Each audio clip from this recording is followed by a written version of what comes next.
A Napoli nasce RoboIT, un centro di sviluppo dei progetti di robotica con una collaborazione tra Federico II e importanti investitori. Ettore De Lorenzo.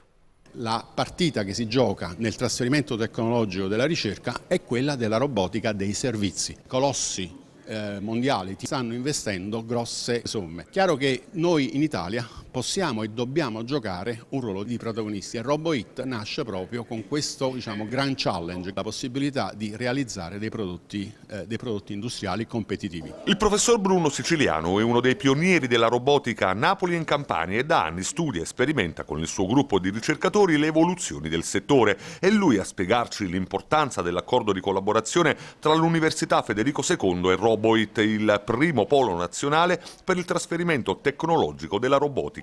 L'obiettivo è quello di sviluppare imprese start-up partendo da idee innovative appunto nel campo della robotica, e sì, perché di creatività ne abbiamo da vendere, ma poi spesso mancano le risorse e l'organizzazione per trasformare le idee in brevetti, prodotti e servizi. I progetti saranno sostenuti da CDP Venture Capital, che attraverso il fondo Technology Transfer ha investito ben 40 milioni e oggi stesso le prime idee saranno vagliate per essere eventualmente finanziate. Una grande opportunità per i giovani ricercatori che rimette al centro il ruolo della Federico II, vera eccellenza italiana nel campo della robotica.